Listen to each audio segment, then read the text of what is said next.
অন্যরা সবাই তাকিয়ে আছে ড্যাব ডেবিয়ে, যেন কোথাও কিচ্ছুটি হয়নি। পরিস্থিতি অত্যন্ত স্বাভাবিক। তেমন করেই অরুর গায়ে নাক ঘষতে ঘষতে কৃতিক শুধালো, আমার বাড়ির পাসওয়ার্ড হ্যাক করেছিস, দিনে দুপুরে ক্রাইম করে বেড়াস, তোদের পুলিশ কেন দেখে না? কলিং বেল চাপতে চাপতে মরে গেলেও তো দরজা খুলিস না। এলিসার কণ্ঠে আক্রোশ।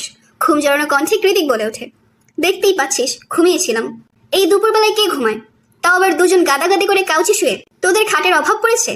এলিসার কথা শেষ হতে না হতেই পপকর্ন চিবোতে চিবোতে সায়র বলল, আগে বল, দিনে ঘুমাচ্ছিস তাহলে রাতে কি করেছিস? হাডুডু খেলেছি, খেলবি তুই? সায়র মুখ বেঁকিয়ে জবাব দিল, দূর শালা, বউ থাকতে তোর সঙ্গে হাডুডু খেলবো কোন দুঃখে? বাক্য শেষ হতে ওর পানে অগ্নিদৃষ্টি নিক্ষেপ করলো নীলিমা। নিমিষেই চুপসে গেল সায়র।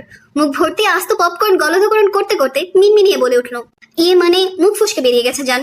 কথার মাঝেই কৃতিক আবার ওরকে ধরে শুয়ে পড়লো, অর্থাৎ সে ঘুমাবে। ওর কাণ্ডে কপাল ঘোচালো সায়র। এলিসার পানে দৃষ্টিপাত করে বিরক্তির স্বরে বলল, দেখেছিস শেলি, কতটা নির্লজ্জ! আমরা বসে আছি এখানে, আরো বউয়ের গলায় নাক। সায়রের কথা শেষ হওয়ার আগে ওর মুখের উপর কুসুম ছুঁড়ে মারল কৃতিক। নিরুদ্বেগ কর্কশ গলায় বলল, তোরা যেতে পারিস, আমার বউ ঘুমাচ্ছে। শালা!